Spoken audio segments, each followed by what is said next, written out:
Welcome to sports live. আপনাদের সঙ্গে আছি আমি সৈয়দ আবিদ হোসেন সামি এবং আমি সঞ্জনা আইভি। নিউজিল্যান্ডের বিপক্ষে সিরিজ জিততে চান টাইগার কোচ রাসেল ডোমিঙ্গো, তবে সেটা ভালো উইকেট খেলে। এর পরবর্তীতে তিনি যে কথাগুলো বলেছেন সেখানে দুইটা সারপ্রাইজ রয়েছে। তিনি পরিকল্পনা করে ফেলেছেন উইকেট কিপিং নিয়ে। প্রথম 2 ম্যাচে উইকেট কিপিং করবেন সোহান, তার পরবর্তী 2 ম্যাচ করবেন মুশফিক। আর এই 2 ম্যাচের পারফরমেন্স দেখে নির্ধারিত হবে শেষ ম্যাচের উইকেট কিপার। এদিকে আরও একটা অবাক করা বিষয়, তা হচ্ছে ম্যাচের 2 দিন আগে মিরপুরের সেন্টার উইকেটে প্র্যাকটিস করার সুযোগ পেয়েছে নিউজিল্যান্ড।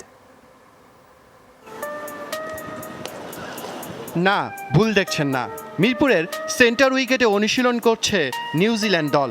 সফরে এসে কোনো দল সেন্টার উইকেটে অনুশীলন করবে এমন দৃশ্য বিরল। সাধারণত স্বাগতিক দলকে দেখা যায় এমন সুবিধা নিতে, তাও আবার চুপি চুপি। কিন্তু নিউজিল্যান্ড করছে প্রকাশ্যে, তাও আবার ম্যাচের 2 দিন আগে। সফরে এসে মামার বাড়ির আবদার ছিল অস্ট্রেলিয়ার, এবার নিউজিল্যান্ড তাও এক ধাপ এগিয়ে গেল। সকালের এই বিস্ময় অবশ্য বিকেলে কথা দিয়ে বাড়িয়ে দিয়েছেন tiger coach Russell Domingo. Australia সিরিজে দুর্দান্ত কিপিং করেছেন নুরুল হাসান সোহান, এবার দলে ফিরেছেন মুশফিকুর রহিম। তাহলে উইকেটের পেছনে কাকে দেখা যাবে? এমন প্রশ্নে অভিনব উত্তর কোচের। Sohan will keep wicket in the first 2 games. The plan is to try and প্রথম 2 ম্যাচ কিপিং করবে সোহান, এরপর মুশফিক। আর এই 4 ম্যাচের পারফরমেন্স দেখে সিদ্ধান্ত নেওয়া হবে শেষ ম্যাচে কে কিপিং করবে। তবে মুশফিক ব্যাট করবে 4 নম্বরে, আর নাইম ভালো করছে, তবে লিটনের ফেরা স্বস্তির। তামিম যেহেতু দলে নেই, তাই তার বিশ্বকাপ খেলা নিয়ে এখনই কিছু বলতে চাই না। এমন দল নিয়ে অবশ্য সিরিজ নিয়ে আশাবাদী ডোমিঙ্গো। তবে অস্ট্রেলিয়ার বিপক্ষে মন্থর উইকেট ছিল ব্যাটসম্যানদের জন্য বধ্যভূমি। এবার কেমন উইকেট চায় টিম ম্যানেজমেন্ট? আমি কিন্তু কিউরেটার না, জেতাটা খুব গুরুত্বপূর্ণ, তবে ভালো উইকেটে খেলা প্রয়োজন। চাইবো 160-70 রান হয় এমন উইকেটে যেন খেলা হয়। দিন শেষে অবশ্য অস্বস্তির খবরও আছে। অজি সিরিজে ধারাবাহিক পারফর্ম করা আফিফ হোসেন ব্যথা পেয়েছেন ব্যাটিং অনুশীলনে। অবশ্য তা গুরুতর কিছু নয়।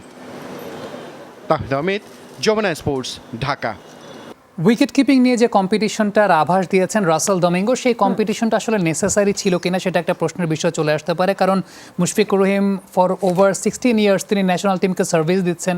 অন্যদিকে সোহানের কথা আমরা বলছিলাম যে সোহান লাস্ট সিরিজটা চমৎকার উইকেট কিপিং করেছেন, সেক্ষেত্রে সেই দায়িত্বটা তাকে পুরোপুরিভাবে ন্যস্ত করা যেত কিনা, সব কিছু মিলিয়ে একটা কনফিউশন। সব কিছু মিলিয়ে এই হেলদি কম্পিটিশনটা আবার আনহেলদি হয়ে যায় কিনা সেটা নিয়ে একটা আশঙ্কাও রয়েছে। এনিওয়েজ, আমরা কথা বলবো আমাদের আজকের দিনের অতিথির সঙ্গে। আমাদের আজকের অতিথি মাজহার উদ্দিন অমি, তিনি ডেইলি স্টারে রয়েছেন ক্রীড়া সাংবাদিক হিসাবে, এবং সেই সঙ্গে আরও একটা বড় পরিচয় ইন্টারন্যাশনাল ক্রিকেট কমেন্টেটর এখন, অর্থাৎ বাংলাদেশ থেকে যে 3 জন কমেন্ট্রি বক্সে বা কমেন্ট্রি প্যানেলে মাইক্রোফোনে ঝড় উঠাচ্ছেন তাদের মধ্যে মাজহার উদ্দিন অমি একজন।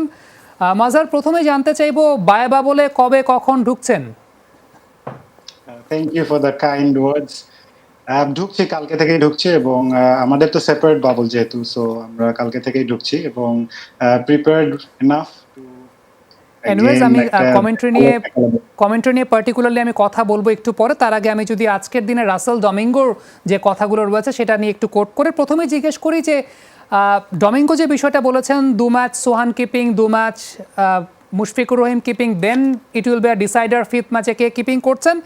একটা ছোট্ট পজিটিভ সাইড কি এটা কিনা যে অন্তত আমরা একটু শিওর হচ্ছি যে সোহান 5টা ম্যাচই খেলছেন, সেটা তাকে একটা ভরসা দেওয়া হচ্ছে যে দলের সবচেয়ে সিনিয়র ক্যাম্পেইনার আসার পরও তুমি আমার দলের একটা পার্ট, আমার দলের একটা ভাইটাল পার্ট।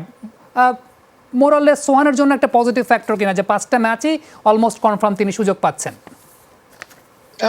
যেমনটি বলছিলেন যে তাকে দলের অংশ হিসেবে ভাবা এবং তাকে পার্ট অফ টিম ভাবানোটাই একটা বড় একটা ব্যাপার ছিল টিম ম্যানেজমেন্টের পক্ষ থেকে। কারণ সে 4 বছর পরে গিয়ে কিন্তু জিম্বাবুয়ের এগেনস্টে কাম ব্যাক করেছে। সো তারপরে গিয়ে অস্ট্রেলিয়ার এগেনস্টেও যেভাবে তিনি পারফর্ম করেছে, এক্সেপশনাল বলবো না, বাট হ্যাঁ, হি ওয়াজ ভেরি প্রমিসিং। উইকেটের পিছনে তিনি খুব এক্সেপশনাল ছিলেন। সো এই ধরনের পারফর্মাররা যখন একটা কন্টিনিউটি না পায় তখন গিয়ে কিন্তু কিছুটা ডিমোরালাইজ হয়ে যায়। এটা একটা ভালো মুভ কিন্তু টিম ম্যানেজমেন্টের পক্ষ থেকে, যে সামওয়ান লাইক নুরুল এসে তাকে একটা সুযোগ দেয় এবং তাকে সেই প্ল্যাটফর্মটা দেয়া যে না ঠিক আছে তুমি খেলতে পারবা এবং তুমি তোমার পারফরমেন্স শো করে তুমি যদি ভালো করতে পারো, it's not about Mushfiqur Rahim বা যত বড় এক্সপেন্সিভ প্লেয়ার থাকুক, তাকে যে সুযোগটা দেওয়া হচ্ছে এটা কিন্তু তাকে অনেক বেশি কনফিডেন্স দিবে। এবং আরেকটা ব্যাপার কিন্তু রয়েছে, আমাদের মুশফিকুর রহিম কিন্তু একজন প্রুভেন প্লেয়ারও, অনেক বছর ধরে কিন্তু খেলে আসছেন। সো তার এই জায়গাটাকে স্টেপ আপ করা এবং তার জন্য সেই জায়গাটা ধরে নেওয়া, এটাও কিন্তু তার জন্য একটা বড় চ্যালেঞ্জ হবে নুরুলের জন্য। তবে আমি বলবো এটা ফেয়ার কল দুজনের জন্যই, যেহেতু দুটি ম্যাচ করে এক একজন সুযোগ পাবেন। So it's a fair call. এবং 5টি ম্যাচ খেলবেন কিনা এটা এখনো বলা শিওর না, কারণ নুরুল যেদিন কিপিং করবেন না সেদিন কি তাকে ব্যাটসম্যান হিসেবে খেলাবে কিনা এটা একটা বড় ব্যাপার রয়েছে দলের কম্বিনেশনটা ভাবার ক্ষেত্রে। বাট হ্যাঁ, প্রথম 2টা ম্যাচে তিনি কিপিং করছেন এবং সেটার বেসিসেই হয়তো 5th ম্যাচে গিয়ে যে ভালো কিপিং করবে তাকেই কিন্তু খেলানো হবে। অন দ্যাট নোট মাজার, আপনি যে বিষয়টা খুব ভালো একটা পয়েন্ট মেনশন করেছেন, যে 2 ম্যাচ তিনি কিপিং করবেন না সেই 2 ম্যাচ তিনি বেস্ট 11-এ থাকবেনও কিনা। আমি একটু অন্যভাবে যদি জিজ্ঞেস করি ব্যাপারটা, যে কম্পিটিশনটার কথা বলা হচ্ছে, দৃশ্যমান যে কম্পিটিশনটা, এই কম্পিটিশনটা আসলে নেসেসারি ছিল কিনা। প্রথমত একটা তো মুশফিকের জন্য, যে 16 বছর একজন ক্রিকেটার ইন্টারন্যাশনাল ক্রিকেটের সার্ভিস দিয়েছেন, তাকে একটা কম্পিটিশনে ফেলা সেটা কতটুকু যুক্তিগত। আর দ্বিতীয়ত সোহানের জন্য এটা একটা বাড়তি প্রেশার কিনা, কারণ দেখা যায় অনেক সময় প্রেশার নিয়ে ফেলে আমরা কোনো সিলি মিস্টেক করে ফেলে থাকি ক্রিকেট মাঠে। আপনিও ক্রিকেট খেলেছেন, আমিও ক্রিকেট খেলেছি, আমরা খুব ভালো মতো জানি জিনিসটা। দুদিক থেকে আসলে এটা এই হেলদি কম্পিটিশনটা আনহেলদি কম্পিটিশনে পরিণত হতে পারে কিনা দিন শেষে। না দেখেন, প্লেয়াররা কিন্তু প্রেশার হ্যান্ডেল করে ইন্টারন্যাশনাল ক্রিকেট খেলে। আপনি যে কোনো প্লেয়ারকে জিজ্ঞেস করবেন বলবে যে কোনো ম্যাচে কিন্তু প্রেশার। সো এই প্রেশারটা নুরুল নিতে চাবে, কারণ সুযোগ পাচ্ছে সে, এই সুযোগটার অপেক্ষায় কিন্তু সে অনেকদিন ধরে ছিল এবং যেহেতু তিনি পারফর্ম করছেন তো সেই সুযোগটা তার প্রাপ্য ছিল। সো অবভিয়াসলি প্রেশার থাকবে। আপনি শুধু নুরুল বা মুশফিক কেন, দলের যে কোনো মেম্বারই যদি টানা 2-3 ম্যাচ পারফর্ম না করে বা রান না করে বা উইকেট না পায় তাহলেই কিন্তু তিনি প্রেশারে চলে আসেন। সো এদিক থেকে এই প্রেশারটা দুজনেই নিবে। হ্যাঁ, মুশফিকের দিক থেকে it's a healthy thing to be very honest, কারণ আপনি মুশফিকের মধ্যে একজন প্লেয়ারকে যদি আপনি পুশ করার মতো কেউ আসে, তো এটা খুবই ভালো দিক আমাদের ক্রিকেটের জন্য। শুধু নুরুল না, লিটনও কিন্তু কিপিং করে থাকে আমরা জানি। So he can also be a good prospect as well for Bangladesh, specially in T20 format. তবে নুরুলের যেহেতু তিনি 3 জনের মধ্যে সবচেয়ে ভালো উইকেট কিপার হিসেবেই তাকে ধরা হয় এবং তার পারফরমেন্স কিন্তু খুব চোখে পড়ার মতো ছিল, যার কারণেই কিন্তু তাকে এই সিরিজটাতে সেই প্ল্যাটফর্মটা দেয়া এবং সেই ফ্রিডমটাও দেয়া কিন্তু, যে তুমি হ্যাঁ শুরুর দিকে তুমি খেলবা এবং তুমি নিজেকে এক্সপ্রেস করো, এটা খুবই জরুরি। শুধু এই সিরিজ না, সামনের যদি আমরা অনেকগুলো সিরিজ যদি দেখি বা ওয়ার্ল্ড কাপও দেখি, আমাদের এই প্লেয়ার গুলোকে তো ডেভেলপও করতে হবে। এখন ডেভেলপের জায়গা আপনি ডোমেস্টিক আর ইন্টারন্যাশনাল ইজ ডিফারেন্ট, এই জায়গাটাতেই প্লেয়ারদেরকে যত বেশি এক্সপোজার দেওয়া যায় তত ভালো এবং নুরুলের জন্য এই সিরিজটা খুবই ইম্পর্টেন্ট হবে। এখন সে যদি প্রেশার না নিয়ে জিনিসটাকে এনজয় করে, এটা তার জন্য বেটার হবে। অমি ভাই, টপ অর্ডারে 3 জন ব্যাটসম্যান আছে, আর আজকে রাসেল ডোমিঙ্গো বলেছেন যে মুশফিককে 4 নম্বরে খেলানো হবে। সেক্ষেত্রে সাকিব কি তাহলে 5 নম্বরে চলে আসছে? আর আপনার কি মনে হয়, মানে আপনার প্রেফারেবল ব্যাটিং পজিশন কোনটা এবং কেন সাকিবের ক্ষেত্রে? জানি সাকিব 3-এই ব্যাট করবেন, কারণ আমাদের যেহেতু ওপেনার, আজকে লিটনের কথাও মেনশন করেছেন যে তাকে ওপেনার হিসেবে দেখছেন, তাহলে নাইম শেখ এবং Liton Das is expected to open. Shakib Al Hasan will come at number 3, Mushfiqur Rahim তিনি কাম ব্যাক করছেন, তিনি 4-এ আসবেন। এরপর কিন্তু মাহমুদুল্লাহ রিয়াদ রয়েছেন, আফিফ রয়েছেন। সো ব্যাটিং অর্ডারটা কিন্তু আরেকটু ডিপ হচ্ছে। সো ও এদিকের থেকে আমি মনে করি না যে সাকিবকে আপনি নাম্বার 5-এ দিয়ে আসলে সেই সুযোগটা বা সেই প্রসপেক্টটা তার থেকে আদায় করে নিতে পারবেন। Rather he should bat at number 3। তবে হ্যাঁ, আজকে মাহিদির কথা বলেছেন যে মাহিদির মতো প্লেয়ার রয়েছে যাকে কিনা তারা যে কোনো সিচুয়েশনে ইউজ করতে পারে টপ অর্ডারে। সো এদিক থেকে এটা এক্সপেরিমেন্টাল হবে। তবে আপনি যদি রেগুলার বেসিসে দেখেন তাহলে Shakib will bat at number 3 and rightly so. Well Mazhar, অসংখ্য ধন্যবাদ আমাদের সঙ্গে যুক্ত হওয়ার জন্য। সর্বশেষে অন আ পার্সোনাল নোট একটু জিজ্ঞেস করতে চাই, কমেন্ট্রি কেমন উপভোগ করছেন ইন্টারন্যাশনাল এরিনাতে? আনডাউটেডলি অনেক বেশি, এবং আমাকে যে সুযোগ দেওয়া হচ্ছে সেটার জন্য আমি আন্তরিকভাবে ধন্যবাদ। এছাড়াও আমি আরো ইমপ্রুভ করতে চাচ্ছি এবং গ্র্যাজুয়ালি আমার মনে হয় যে it will get better. It's a great achievement মাজার, এবং অবশ্যই আপনি আমাদের প্রত্যেককে প্রাউড করেছেন। অপেক্ষায় থাকলাম আপনার কমেন্ট্রি শোনার জন্য। অসংখ্য ধন্যবাদ আমাদের সঙ্গে যুক্ত হওয়ার জন্য। মাজহারউদ্দিন অমি আমাদের সঙ্গে কথা বলছিলেন এবং আমরা বেশ কয়েকটা গুরুত্বপূর্ণ বিষয়ে কথা বলেছি। এরই মধ্যে নিউজিল্যান্ডের তরফ থেকেও কিন্তু আজকে বেশ কিছু কথাবার্তা বলা হয়েছে। এক্স্যাক্টলি ঠিক তাই। মিরপুরের উইকেটে সাফল্য পেতে গতি নয়, প্রয়োজন সময় উপযোগী বোলিং, দাবি নিউজিল্যান্ডের পেসার বেন সিয়ার্স। নেট বোলিংয়ের অভিজ্ঞতা থেকে উইকেটের ধরন বুঝে করণীয় ঠিক করার তাগিদ অভিষেকের অপেক্ষায় থাকা 23 বছর বয়সী এই পেসারের। আর উইকেটে কন্ডিশনের সঙ্গে সঙ্গে এই শরৎকালের যে প্রচণ্ড দাবদাহ রয়েছে তা সফরকারীদের জন্য একটা বড় চ্যালেঞ্জ বলে মনে করছেন তিনি। প্রায় 5 বছর পর দ্বিতীয়বারের মতো বাংলাদেশ সফরে নিউজিল্যান্ডের পেসার বেন সিয়ার্স 2016 সালে এসেছিলেন যুব বিশ্বকাপ খেলতে, এবার এসেছেন মূল দলের হয়ে। 23 বছর বয়সী এই পেসার আছেন অভিষেকের অপেক্ষায়, যেখানে অভিষেক সিরিজেই থাকছে বড় সড় চ্যালেঞ্জ। মাইটি অস্ট্রেলিয়ার বিপক্ষে সিরিজ জয়ে আত্মবিশ্বাসী স্বাগতিকরা। দলে ফিরেছেন মুশফিক, লিটন, উইকেট কন্ডিশনের সাথে আছে দাবদা। সফরটা আসলে আমার জন্য একটু অদ্ভুতুরে। সম্ভবত দেশের 15তম বোলার হিসেবে নেওয়া হয়েছে আমাকে, কারণ বাকি সবাই নেই। তারপরও সফরটি আমার জন্য দারুণ এক সুযোগ। তবে এখানে খুব গরম, সত্যি বলতে এমন অভিজ্ঞতা প্রথম হলো। এখানে আমাকে মানিয়ে নিতে শিখতে হচ্ছে। এই কন্ডিশনে আমাকে অবশ্যই হাইড্রেট থাকতে হবে। এখানে খুব দ্রুত সময়ে আমার প্রচুর ঘাম হবে। মিরপুরের উইকেটে গেল সিরিজে Australian pacer Mitchell Starc, Josh হ্যাজেলউডদের ঝড় তোলার চেষ্টা ছিল ব্যর্থ। দুনিয়া কাঁপানো দুই পেসার শেষ দিকে আর সুযোগই পাননি একাদশে। নাথান এলিস, অ্যান্ড্রু টাইডের স্লো মিডিয়াম পেস কিছুটা ভুগিয়েছে বাংলাদেশকে। পেস ভেরিয়েশন কাজে লাগিয়ে অভিষেক ম্যাচে হ্যাট্রিক করে বসেন এলিস। এর সবকিছুই জানা বেন সিয়ার্সের। ঢাকার উইকেট আলাদা, আরও স্মার্ট হতে হবে।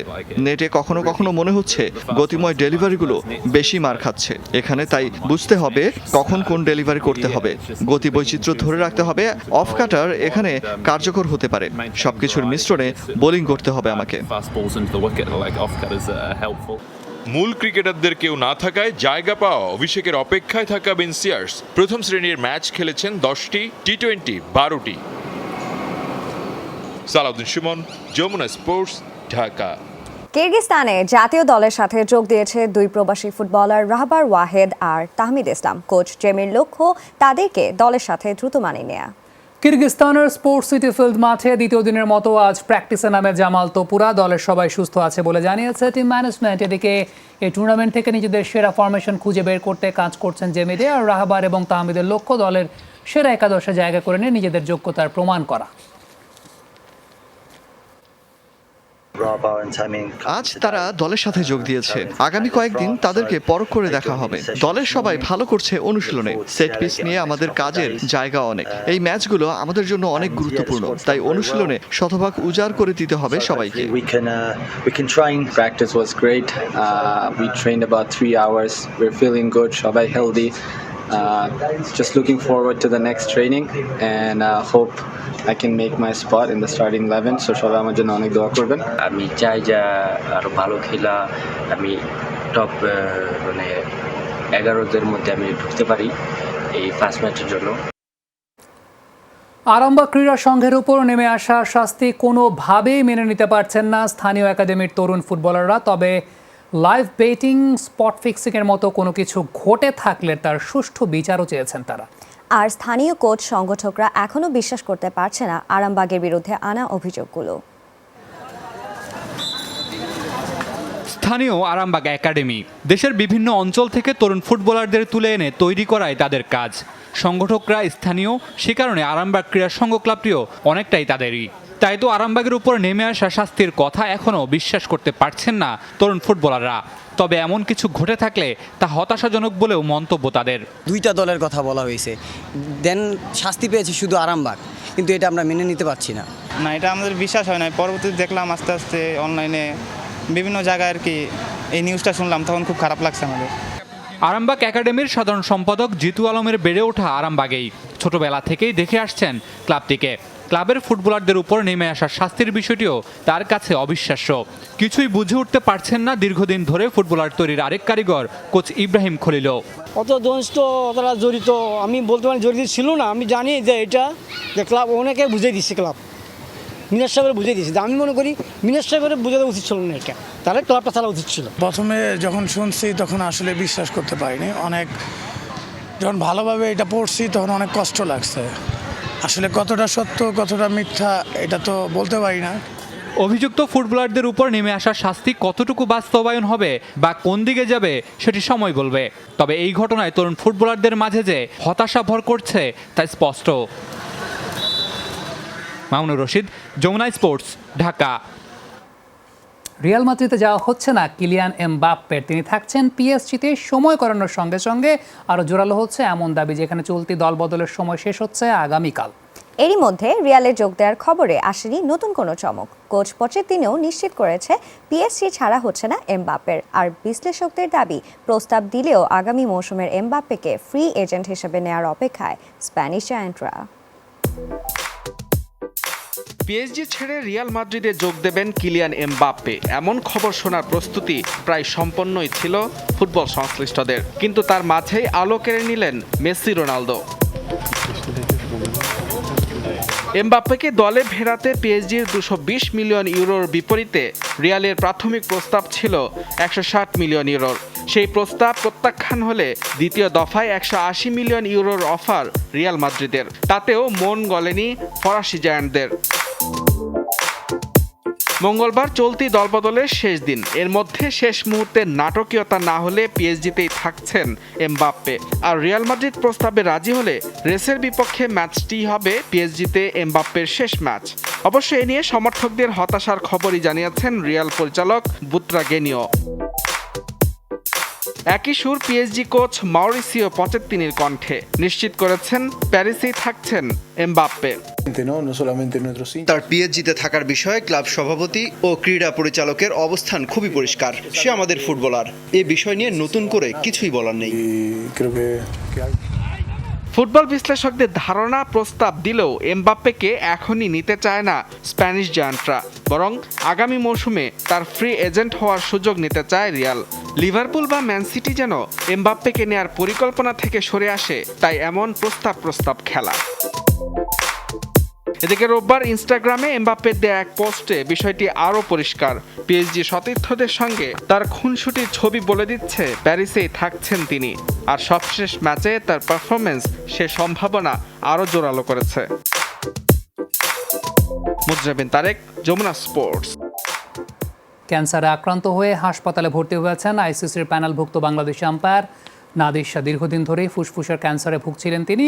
তার ভাই সাবেক অলরাউন্ডার জাহাঙ্গীর শাহ বাদশাহ জানিয়েছেন, কয়েকদিন ধরেই ঠিকমতো খেতে পারছিলেন না নাদির শাহ। দুর্বলতার কারণে অন্যের সাহায্য নিয়ে চলতে হচ্ছিল তাকে। ক্যান্সারের অবস্থা স্থিতিশীল থাকলেও শরীরে প্রোটিনের অভাব মেটানোর জন্য আনোয়ার খান মডার্ন মেডিকেল কলেজ হাসপাতালে ভর্তি করা হয়েছে তাকে। আন্তর্জাতিক ক্রিকেটকে বিদায় জানালেন ভারতের অলরাউন্ডার স্টুয়ার্ট বিনি। সেই সঙ্গে প্রথম শ্রেণীর ক্রিকেট থেকেও বিদায় নিয়েছেন তিনি। জাতীয় দলে খেলতে না পারায় হতাশা থেকে এমন সিদ্ধান্ত নিয়েছেন তিনি। অবসরের ঘোষণা দিয়ে বিসিসিআইয়ের প্রতি কৃতজ্ঞতা প্রকাশ করেছেন বিনি।